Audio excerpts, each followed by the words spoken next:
Good morning प्यारे बच्चों, हार्दिक स्वागत है आपका हमारे यूट्यूब चैनल स्टडी क्लास में। तो बच्चों, आज का टॉपिक आप सभी के लिए बहुत ही वेरी मोस्ट इंपॉर्टेंट होने वाला है। बच्चों, आज का हमारा टॉपिक है कि माइटोकॉन्ड्रिया के कार्य, यानी फंक्शन ऑफ माइटोकॉन्ड्रिया। बच्चों, तो यह जो टॉपिक है किसी भी एग्जाम में, किसी भी एग्जाम कॉम्पिटिशन में आपसे बच्चों पूछ लिया जाता है कि माइटोकॉन्ड्रिया के कार्य क्या होते हैं या फंक्शन ऑफ माइटोकॉन्ड्रिया क्या होता है।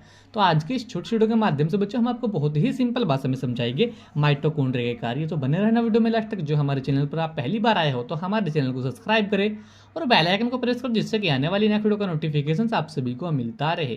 तो देखिए बच्चों, माइटोकॉन्ड्रिया के कार्य, इसमें सबसे पहले बच्चों कार्य होता है माइटोकॉन्ड्रिया का, कोशिका की चयापचय गतिविधि को नियंत्रित करता है। इनके बच्चों जो कोशिका होती है इसके अंदर जो चयापचय की क्रिया गतिविधि होती है, इसको नियंत्रित कौन करता है? माइटोकॉन्ड्रिया ही करता है। यहाँ भी एक माइटोकॉन्ड्रिया का बच्चों बहुत वेरी मोस्ट इंपॉर्टेंट कार्य होता है। इसी के साथ हम बच्चों दूसरा कार्य देखेंगे माइटोकॉन्ड्रिया का, नई कोशिकाओं और कोशिका गुणन के विकास को बढ़ावा देता है। इनके बच्चों जो नई कोशिकाओं होती है, कोशिकाएं और कोशिका गुणन के विकास को बढ़ावा कौन देता है? यह भी एक माइटोकॉन्ड्रिया ही करता है। तो यह भी बच्चों एक माइटोकॉन्ड्रिया का बहुत वेरी मोस्ट इंपॉर्टेंट कार्य होता है। इसी के साथ में बच्चों तीसरा कार्य देखेंगे माइटोकॉन्ड्रिया का।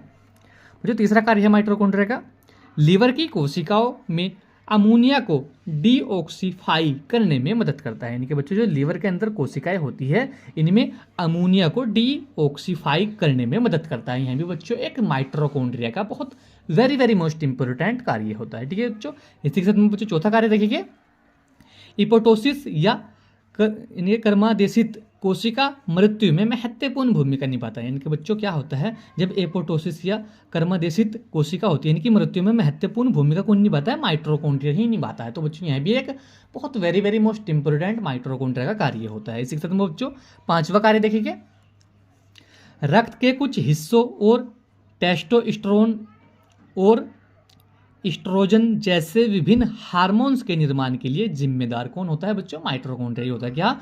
यानी कि रक्त के कुछ हिस्सों और टेस्टोस्टेरोन और एस्ट्रोजन जैसे विभिन्न हार्मोन्स के निर्माण के लिए जिम्मेदार कौन होता है? एक माइटोकॉन्ड्रिया ही होता है। यह भी बच्चों एक माइटोकॉन्ड्रिया का बहुत वेरी मोस्ट इंपॉर्टेंट कार्य होता है। इसी के साथ बच्चों छठा कार्य देखिए, कोशिका के डिब्बों के भीतर कैल्शियम आयनों की पर्याप्त सांद्रता बनाए रखने में मदद करता है। तो बच्चों क्या होता है, जो कोशिका होती है इनके डिब्बों के भीतर कैल्शियम आयनों की पर्याप्त सांद्रता बनाए रखने में मदद कौन करता है? माइटोकॉन्ड्रिया ही करता है। तो यहाँ भी एक बच्चों माइटोकॉन्ड्रिया का बहुत वेरी मोस्ट इंपॉर्टेंट कार्य होता है।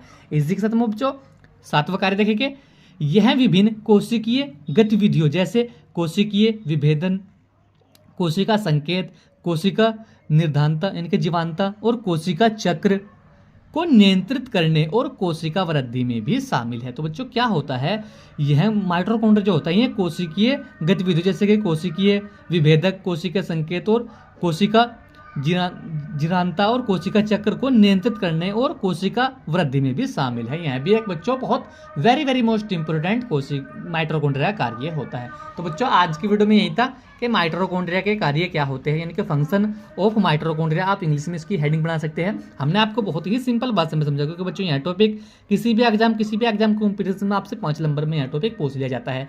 तो हमने आपको बहुत ही सिंपल भाषा में समझा। अगर जो आप बच्चों इस तरीके से लिखे तो आपके 5 नंबर पक्के हो जाएंगे। तो आज की वीडियो में यही था। वीडियो को शेयर करें, लाइक कमेंट शेयर करें। मिलते हैं ऐसे ही अगली एक और नेक्स्ट वीडियो में। तब तक के लिए bye bye, have a nice day.